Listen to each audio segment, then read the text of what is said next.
तो दोस्तों आज हो गई है 5 फरवरी और जो बड़ी खबरें हैं, मुख्य समाचार हैं, एक एक करके चलेंगे। तमाम बेहद बड़ी अपडेट्स आप तक आगे इसी वीडियो के माध्यम से पहुंचाएंगे, इसलिए लगातार हमारे साथ आगे इसी वीडियो में बने रहिएगा।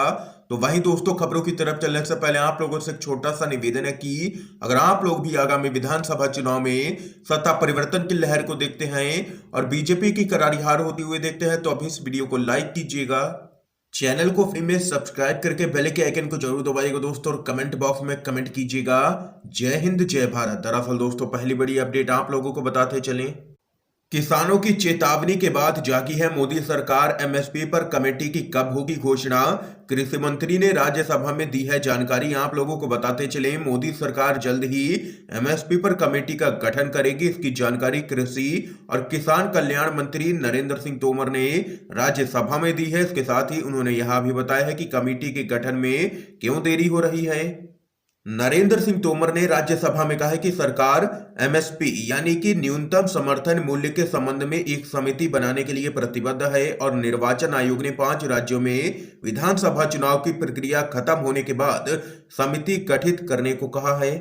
दरअसल दोस्तों, आप लोगों को बताते चलें, संयुक्त किसान मोर्चा ने हाल ही में बैठक करके बीजेपी को सबक सिखाने की बात कही थी, और इसके साथ ही संयुक्त किसान मोर्चा ने अपील की कि किसानों को आतंकवादी दलाल कहने वाली बीजेपी को इस चुनाव में सजा दें, और बीजेपी के खिलाफ यहां पर घर घर जाकर के प्रचार किया जाएगा, क्योंकि बीजेपी ने जितने भी वादे किए थे सरकार ने वो पूरे नहीं किए हैं और किसानों के साथ धोखा किया है। ये यहां पर कहना था किसान मोर्चा का, जिसके बाद राज्यसभा में कृषि मंत्री को बयान देना पड़ा। इसके साथ ही एक और अपडेट बताते चलें।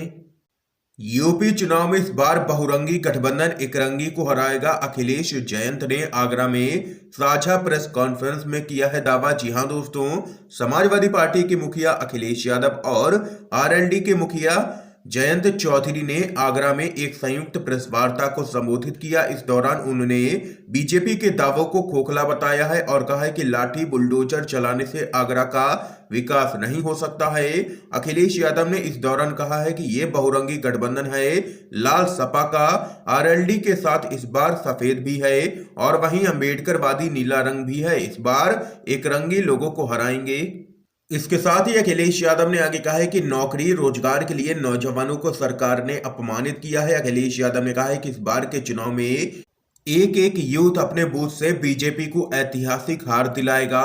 उन्होंने योगी पर हमला करते हुए कहा है कि क्या मुख्यमंत्री कंप्रेसर हैं जो गर्मी निकाल देंगे। इस बार गोरखपुर की जनता उत्तराखंड भेज देगी इनको, ये यहां पर कहना है अखिलेश यादव का। एक और अपडेट आ रही है सामने। राकेश टिकैत की विधानसभा चुनाव को लेकर के बड़ी अपील, भाजपा को वोट नहीं, बोले किसान हित में होते रहेंगे आंदोलन। जी हां दोस्तों, भारतीय किसान यूनियन के नेता राकेश टिकैत बीजेपी सरकार पर लगातार हमला बनाए। राकेश टिकैत ने लोगों से बीजेपी को वोट नहीं करने की अपील की है। दरअसल दोस्तों, हाल ही में संयुक्त किसान मोर्चा की बैठक हुई है और इस बैठक में बीजेपी को सबक सिखाने की बात कही गई है, और किसान नेताओं ने प्रेस कॉन्फ्रेंस कर कहा था कि विधानसभा चुनाव में किसान विरोधी बीजेपी को सजा देनी ही होगी, और इस बीजेपी के खिलाफ यहां पर किसान नेता घर घर जाकर के प्रचार करेंगे और लोगों को जागरूक करेंगे कि भाजपा को वोट नहीं देना है, ये किसान विरोधी सरकार है, युवा विरोधी सरकार है। और अब यहां पर राकेश टिकैत ने भी जनता से अपील कर दी है कि भाजपा को वोट नहीं देना है। इसके साथ ही एक और बड़ी खबर आप लोगों को बताते चलें। ओवैसी का सवाल, बोले हमलावरों पर क्यों नहीं लगा यूएपीए, संसद में बरसे हैं असदुद्दीन ओवैसी। जी हां दोस्तों, असदुद्दीन ओवैसी ने खुद पर दिल्ली मेरठ एक्सप्रेस वे पर किए गए हमले को लेकर के संसद में मोदी सरकार पर जमकर के हमला बोला है। उन्होंने संसद में इस मसले पर बोलते हुए सरकार पर सवाल उठाया है कि आखिर मुझ पर हमला करने वाले लोगों के खिलाफ यूएपीए क्यों नहीं लगाया गया है। उन्होंने कहा है कि मैंने 6 फुट करीब से गोलियां देखी हैं, हो सकता है कि कल मैं ना बोल पाऊं। और इसके साथ ही उनका कहना है कि उन्हें जेड कैटेगरी सिक्योरिटी भी नहीं चाहिए। तो यहां पर दोस्तों देख सकते हैं कि असदुद्दीन ओवैसी बोले नहीं लेंगे सरकार की सुरक्षा, लेकिन दिल्ली में चाहिए बुलेट प्रूफ गाड़ी और एक हथियार, शाह को लिखेंगे चिट्ठी। इसके साथ ही एक और बड़ी खबर बताते चलें। गोवा में सिर्फ बीजेपी और कांग्रेस में ही लड़ाई है, अपना वोट बर्बाद ना करें, राहुल गांधी का बड़ा बयान। जी हां दोस्तों, आप लोगों को बताते चलें, गोवा विधानसभा चुनाव के मद्देनजर राहुल गांधी ने वर्चुअली रैली के दौरान कहा है कि आपने देखा है कि कैसे भाजपा सरकार पर्यटन, कोरोना महामारी और रोजगार में विफल रही है। हम दल बदलुओं को टिकट नहीं दे रहे हैं, इस बार नए लोगों को टिकट दिया गया है। गोवा में कांग्रेस पूर्ण बहुमत से सरकार बनाएगी, लड़ाई सिर्फ कांग्रेस और बीजेपी के बीच ही है, अपना वोट बर्बाद ना करें। और वहीं इसके साथ ही राहुल गांधी ने वर्चुअल रैली के दौरान कहा है कि हम गोवा में ऐतिहासिक फैसला ले रहे हैं, नई न्याय योजना शुरू की जाएगी। 6,000 रुपए प्रति माह यानी कि सालाना 72,000 रुपए गोवा के सबसे गरीब नागरिकों को स्वचालित रूप से दिया जाएगा। ये यहाँ पर राहुल गांधी ने बड़ा दांव चल दिया है गोवा विधानसभा चुनाव में और कहा है कि राज्य में सरकार बनते ही न्याय योजना लागू कर दी जाएगी। इसके साथ ही एक और बड़ी खबर आप लोगों को बताते चलें, सीएम योगी के गर्मी उतारने वाले बयान पर स्वामी प्रसाद मौर्य का जोरदार हमला। आप लोगों को दोस्तों बताते चलें, मीडिया से बात करते हुए स्वामी प्रसाद मौर्य योगी सरकार पर जमकर के बरसे हैं। स्वामी प्रसाद मौर्य ने कहा है कि योगी को राष्ट्रीय नेताओं की कृपा से सीएम का पद मिला है, लेकिन अब जिंदगी में कभी उस पद पर नहीं आएंगे योगी आदित्यनाथ। स्वामी प्रसाद मौर्य ने आगे कहा है कि योगी आदित्यनाथ वोट के सौदागर हैं। योगी के अलोकतांत्रिक चेहरे को जनता ने भी देख लिया है। योगी आदित्यनाथ के गर्मी उतारने वाले बयान पर मौर्य ने कहा है कि किसी की गर्मी उतारने की बात करना सीएम की भाषा नहीं हो सकती है। वे सीएम नहीं, गुंडे मवाली की भाषा बोल रहे हैं। लोकतांत्रिक व्यवस्था में यह लोकतंत्र की हत्या है। उन्होंने कहा है कि योगी जी अपनी चिंता करें, 10 मार्च के बाद खुद गर्मी उतर जाएगी। उनकी इस तरह की भाषा कोई जनप्रतिनिधि नहीं बोल सकता है।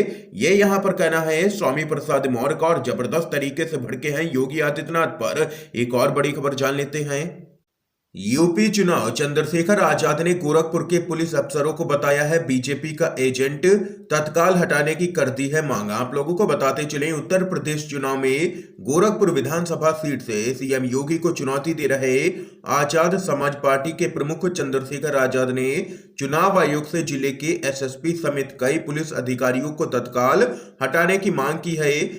चंद्रशेखर आजाद ने उन पर बीजेपी का एजेंट होने का आरोप लगाया है। भारत के निर्वाचन आयोग को भेजे अपने पत्र में चंद्रशेखर ने कहा है कि गोरखपुर के वरिष्ठ पुलिस अधीक्षक विपिन टाडा बीजेपी सांसद सत्यपाल सिंह मलिक के दामाद हैं और उनका बीजेपी से व्यक्तिगत लगाव है। इस वजह से उनके निष्पक्ष बने रहने की उम्मीद नहीं की जा सकती है, इसलिए उनको तत्काल प्रभाव से हटाया जाए। ये यहाँ पर चंद्रशेखर आजाद ने मांग की है।